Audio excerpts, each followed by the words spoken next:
अस्सलामुअलैकुम। उम्मीद है दोस्तों कि आप सबको पिछले लेक्चर में यूनिट नंबर 5 समझ आया होगा। आज हम अलजबरिक एक्सप्रेशन के बारे में पढ़ेंगे।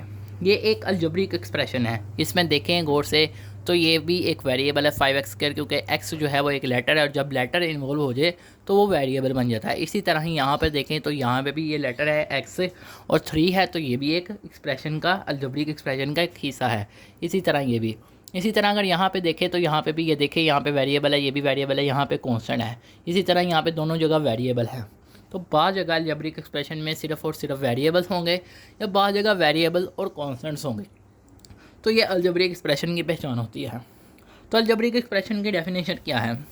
एन अलजेब्रिक एक्सप्रेशन, वो कहता है एक अलजेब्रिक एक्सप्रेशन जो है इज़ द वन, वो होती है इन विच कॉन्स्टेंट्स, जिसमें कॉन्स्टेंट्स यानी जिस तरह 9 है या 2 है, जिस तरह ये, या वेरिएबल्स या यानी कि वेरिएबल्स आएँ या कॉन्स्टेंट्स आएँ या बोथ कंबाइंड या कंबाइंड होके आएँ बाय बेसिक ऑपरेशन। जिस तरह यहाँ पे ये है, यहाँ पे वेरिएबल्स भी है और कांस्टेंट भी, क्योंकि ये देखें ये कांस्टेंट है -2, इसी तरह ये वेरिएबल है। इसी तरह यहाँ पे देखें, यहाँ पे सिर्फ और सिर्फ वेरिएबल्स हैं। तो अलजेब्रिक एक्सप्रेशन होती वो है जिसमें कांस्टेंट्स और वेरिएबल्स जो है वो कंबाइंड होके आए बेसिक ऑपरेशन से। अब ये देखें यहाँ पे कोई इज इक्वल का साइन नहीं लगा हुआ। जब इज इक्वल का कई साइन नहीं लगा होता तो वो एक्सप्रेशन होती है, और ज़ाहिर बात है इसमें लेटर्स भी आ रहे हैं और ये हमने कहा है कि अलजेब्रिक एक्सप्रेशन है। लेकिन अगर वो हम कह दें कि ये चीज़ जो है इज इक्वल 0 है या इज इक्वल कोई भी है तो वो इक्वेशन बन जाती है। जिस तरह मिसाल के तौर पर ये 4x - 2y इज इक्वल है 0, इसी तरह 7x + 4y इज इक्वल है 5। तो अगर आप इक्वेशन का लफ्ज़ अगर गौर से पढ़ें तो इक्वेशन में मतलब ये होता है इक्वल से निकला है, क्योंकि इक्वल जो है और इक्वेशन इनके पहले जो 4 लेटर्स हैं वो सेम है। अभी आपको दिखाता हूँ।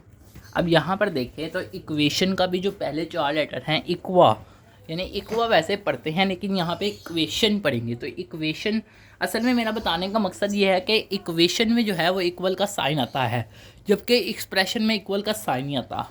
अगर कहीं पे इक्वल का साइन है तो वो अलजेब्रिक इक्वेशन होगी, और अगर इक्वल का साइन नहीं है तो वो अलजेब्रिक एक्सप्रेशन होगी। ये इंपॉर्टेंट एमसीक्यूज़ भी है, क्योंकि एमसीक्यूज़ में आया था वो दे देता है, वो कहता है ये अलजेब्रिक एक्सप्रेशन है या इक्वेशन है, तो ये आपने बताना होता है।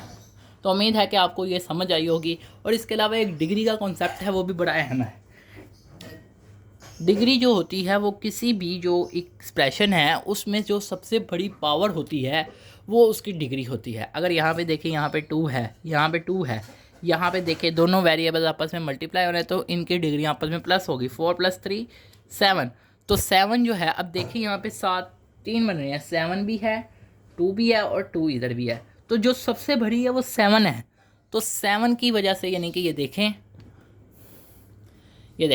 7 सबसे बड़ी है, तो इस वजह से इसकी डिग्री भी 7 है। अगर यहाँ पे देखें तो यहाँ पे 2, यहाँ पे 1 और यहाँ पे कुछ भी नहीं है।